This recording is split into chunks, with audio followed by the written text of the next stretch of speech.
Okay guys, welcome back. तो अब हम शुरू करेंगे बाल तंत्र, या जिसका दूसरा नाम है कौमार भृत्य। Okay sorry, right. सो कौमार भृत्य के बारे में अब हम जानते हैं, उसमें क्या चीज़ें हैं, कैसी ट्रीटमेंट्स मिलते हैं, मतलब कि बेसिकली किस चीज़ का ट्रीटमेंट हम करते हैं, हमें ये जानने को मिलेगा, राइट। ओके, सो बालकों के शरीर में परिपूर्ण बल तथा धातुओं आदि का अभाव होने के कारण इस अंग पर स्वतंत्र वर्णन किया गया है। मतलब कि बालकों का शरीर डेवलपिंग होता है, children's body is a developing body, और उनकी डेवलपिंग बॉडी की वजह से, डेवलपिंग नेचर की वजह से उनकी बॉडी में सभी धातुओं का और सभी परिपूर्ण बल और धातु नहीं होते हैं। न होने की वजह से इस फील्ड के लिए, मतलब कि बच्चों की ट्रीटमेंट के लिए एक अलग से ही फील्ड बने हुए हैं, जिसे कहते हैं कि बाल तंत्र, राइट। जैसे पीडियाट्रिशियन होते हैं, बच्चों के लिए अलग डॉक्टर होते हैं, राइट। उसी तरह से आयुर्वेद में बाल तंत्र है, कौमार भृत्य है, ठीक है। वो बाल वैद्य, मतलब कि वैद्य ऐसे होंगे जो कि सिर्फ बच्चों का ट्रीटमेंट करेंगे, ऐसा, राइट। क्योंकि सभी प्रकार की औषधियाँ भिन्न प्रकार की होती हैं, सारी औषधियाँ सेम तो होती नहीं है, सब में अलग अलग प्रॉपर्टीज़ है, सबकी अलग अलग यूजेस हैं।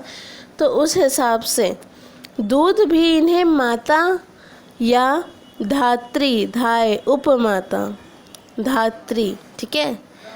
उपमाता माने कि जैसे ताई जी और ये इन सब को कहते हैं, ओके। बड़ी माँ, छोटी माँ, ऐसे होते हैं ना, ऑल दीज का देने की प्राचीन काल से व्यवस्था है। मतलब कि दूध या तो उन्हें अपनी माँ का मिलेगा या फिर अपनी बड़ी माँ, अपनी छोटी माँ, ऐसे चाची, ताई, इन सब का, राइट, ऐसे रहेगा, जिसका वर्णन साहित्यिक ग्रंथों में भी उपलब्ध होता है। यहाँ एक शंका होती है कि बालकों की भांति वृद्धों की चिकित्सा भी स्वतंत्र उपदेशाचार्यों में क्यों नहीं की है।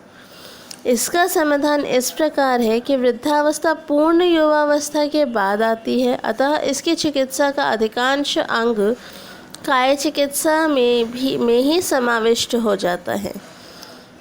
जो बात कही है सही कही है कि भाई अगर बालकों की अलग से ट्रीटमेंट हो रही है, तो जो बूढ़े होते हैं वो भी तो एक अलग फेज़ है ना लाइफ का। यूथ के बाद ओल्ड एज आती है, तो ओल्ड एज एक अलग फेज़ ही है लाइफ का, तो उसके लिए अलग से ट्रीटमेंट क्यों नहीं है। वेल, है लेकिन जो वृद्ध लोग होते हैं उनकी चिकित्सा का काफ़ी पार्ट युवावस्था में भी होता है। तो युवावस्था के बाद आने वाली वो एक फेज़ है लाइफ का, ठीक है। तो इसकी चिकित्सा का अधिकांश अंश काय चिकित्सा से होता है, ठीक है, और जो कुछ अंश शेष रहता है उसका निराकरण के लिए 7वें रसायन तंत्र का व्यवस्था की गई है। तो ये बात तो आप समझ ही गए होंगे, राइट।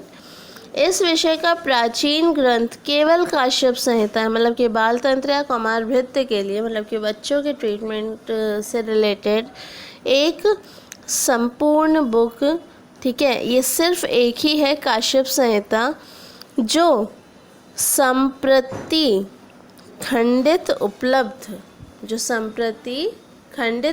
होती है, मतलब कि कम्प्लीटली हमारे पास नहीं है, कम्प्लीटली हमारे पास अवेलेबल नहीं है, ओके। इसके अतिरिक्त चरक शरीर अध्याय 8, तो अब ये रेफरेंसेस कुछ और जिसमें कि छोटे छोटे पार्ट्स में हैं, तो अध्याय 8 और चरक चिकित्सा स्थान अध्याय 30, ये हुए चरक से लिए गए रेफरेंसेस। फिर सुश्रुत शारीर स्थान का अध्याय 10 और सुश्रुत उत्तर स्थान का अध्याय 27 to 37, इतना है इसका रेफरेंसेस है। तो इन रेफरेंसेस को ध्यान में रखने की बहुत ज़रूरत नहीं, आप पढ़ना चाहो तो पढ़ सकते हो, ऐसा है, इसलिए दिया गया है, ठीक है। तो अब हम आगे बढ़ते हैं, गृह चिकित्सा के बारे में जानते हैं, भूत विद्या के बारे में। Guys, do ignore my cuts and ticks and all these things. Just focus on the content, just focus on the main content of the book, and please ignore all the cuts and all the ticks, please. Sorry. Okay. तो गृह चिकित्सा के बारे में जानते हैं। भूत विद्या जिसे कहा जाता है, इसमें देव, असुर, पूतना आदि ग्रहों से ग्रहित आविष्ट प्राणियों के लिए शांति कर्म की व्यवस्था की जाती है। मतलब ये बेसिकली हमारी साइकोलॉजी से ही रिलेटेड है। कैसे? देव दैवीय प्रवृत्ति, असुर आसुरी प्रवृत्ति, पूतना जो कि पतन करे।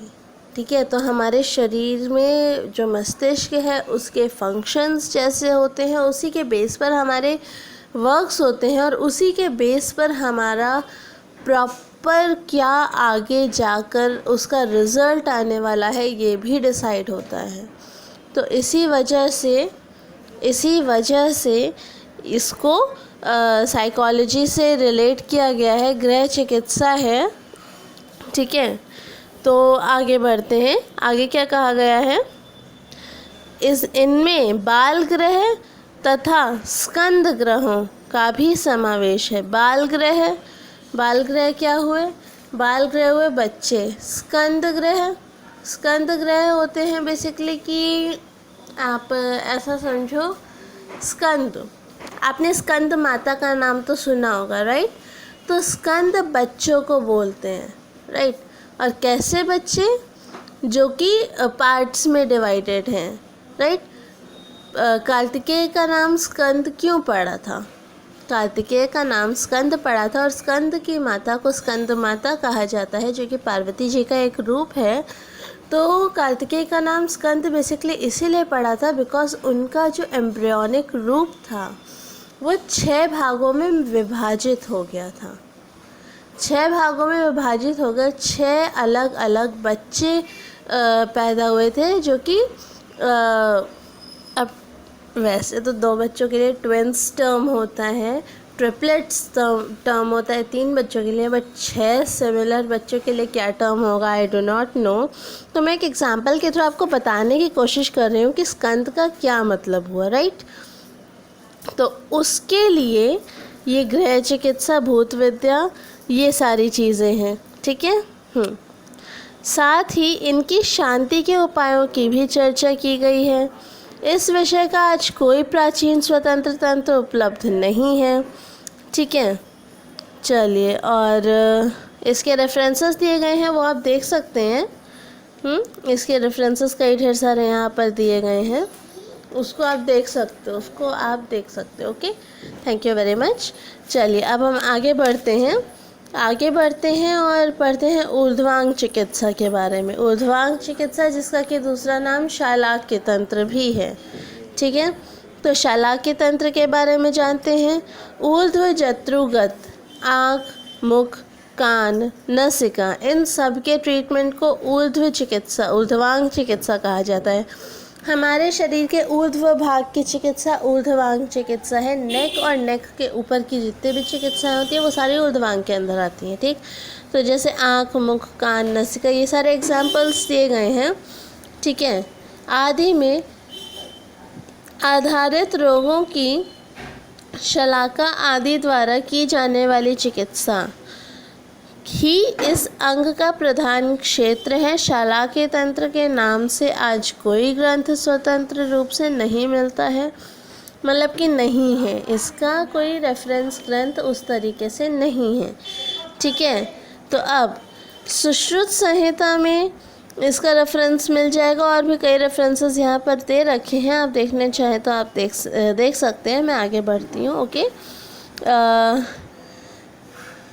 नेत्र रोग निदान का वर्णन मिलता है। वैसे भी शालाक्य तंत्र पर अधिकार पूर्वक कुछ कहना यह चरक की प्रतिज्ञा के विरुद्ध विषय था। सॉरी, इस लाइन का मतलब मुझे भी नहीं समझ में है, जैसा कि उन्होंने कहा। ओके। तो ऊर्ध्वांग चिकित्सा के बारे में यहाँ पर क्या कहा गया है कि वैसे भी शालाक्य तंत्र पर अधिकार पूर्वक कुछ कहना यह चरक के प्रतिज्ञा के विरुद्ध विषय था।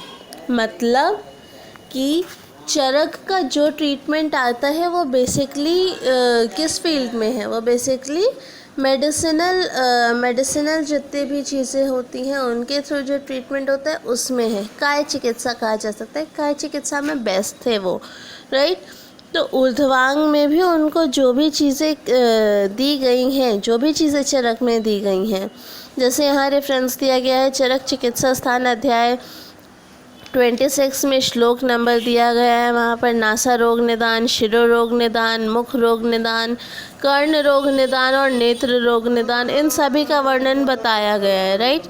लेकिन बहुत ही ज़्यादा विस्तार में नहीं गए हैं क्योंकि शालाक के तंत्र पर इसमें शलाका का यूज़ हो रहा है, टूल्स का यूज़ हो रहा है। तो टूल्स का यूज़ जहाँ हो रहा है उसके लिए वो अधिकार पूर्वक नहीं बोल सकते थे, बिकॉज़ वो बेसिकली मेडिसिनल पार्ट से थे। आप कह सकते हो डॉक्टोरल पार्ट में तो उनका बहुत अच्छा पकड़ था, बट सर्जरी पार्ट में या टूल्स को लेकर किस तरह से ट्रीटमेंट किया जाता है उस पार्ट में उनकी बहुत अच्छी पकड़ नहीं थी। इस वजह से वो इस पर अधिकार पूर्वक नहीं बोल सकते थे। तो वही चीज़ यहाँ पर कही गई है, राइट। तो अब आता है शल्य तंत्र। शल्य यहाँ पर यूज़ होता है। शल्य का मतलब क्या, अभी समझते हैं। उक्त आयुर्वेद के 8 अंगों में यह अंग सबसे प्रधान है, क्योंकि प्रथम देव असुर संग्राम में युद्ध में हुए घावों की सद्पूर्ति के लिए इसी की आवश्यकता पड़ी थी। देव असुर संग्राम के बारे में तो सभी जानते हैं, एक बहुत ही बड़ी लड़ाई थी वो, राइट। और उसी से रिलेटेड यहाँ पर लिया गया है कि क्यों ये प्रधानता इसको मिली है। प्रधानता इसीलिए मिली है कि उस देव असुर संग्राम में, उस युद्ध में जितने भी घाव जिसको भी लगे थे उसकी सद्पूर्ति के लिए इसी की आवश्यकता पड़ी थी, शल्य तंत्र की आवश्यकता पड़ी थी। क्यों? क्योंकि लोगों के शरीर में शल्य घुस जाते थे, तलवारें घुस जाती थी, तीर घुस जाते थे, और भी जितने भी तरह के उस वक्त के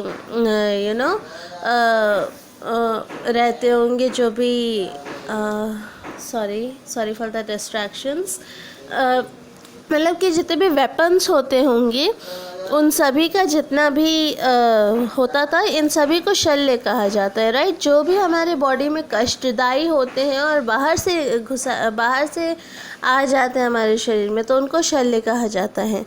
तो उसी तरह का शल्य ये भी है। तो उस शल्य को निकालने के लिए शल्य चिकित्सा की ही आवश्यकता पड़ी थी। उस समय देव वैद्य अश्विनी कुमारों ने इस तंत्र का समुचित प्रयोग कर दिखाया था।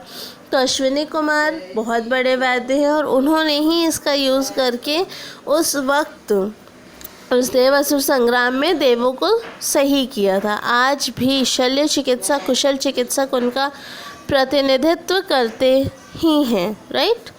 तो आज भी शल्य चिकित्सक जितने भी होते हैं वो अश्विनी कुमारों को मानते हैं और इस चिकित्सा का प्रतिनिधित्व करते हैं, राइट। भगवान धन्वंतरी का अवतार शल्य आदि अंगों की पुनः प्रतिष्ठा के लिए ही हुआ था। तो सबसे पहले तो बेस्ट ऑफ द बेस्ट शल्य चिकित्सक कौन है? अश्विनी कुमार। और उसके बाद इसी शल्य चिकित्सा के पुनः प्रधानता इसको देने के लिए, या फिर कह सकते हैं इसकी पुनः स्थापना के लिए, उस तरह से जैसे कि ये थी उसके लिए अवतरण हुआ था हमारे भगवान धन्वंतरी का, राइट, जिनकी वजह से इसका प्रतिष्ठा वापस मिली।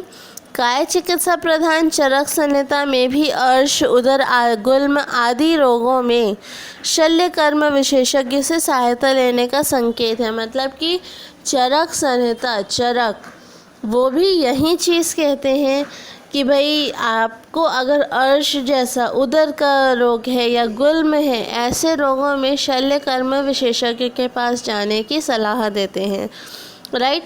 मूलतः शल्य तंत्र में यंत्र, शस्त्र, क्षार, अग्नि के प्रयोगों का निर्देश मिलता है, ठीक है। तो ये चीज़ हम यहाँ से समझ लिए हैं, समझ सकते हैं। अब हमारे पास अप्रॉक्सीमेटली 3 पार्ट्स और बाकी हैं, जो है दंष्ट्राविष चिकित्सा, जरा चिकित्सा और वृष चिकित्सा या वाजीकरण तंत्र। ये हमारे पास बचता है इस फील्ड में बेसिकली 8 अंगों में। तो इसको हम नेक्स्ट वीडियो में कंटिन्यू करेंगे। Thanks a lot for listening. और अगर आपको अच्छा लगा हो तो please like, share and comment on my videos, और अपने दोस्तों के साथ शेयर करें, उन्हें भी हेल्प करें चीज़ें समझने में। And guys, your feedback does matter, so please provide me with your feedback so that I can come back with much better content for you. Thank you very much.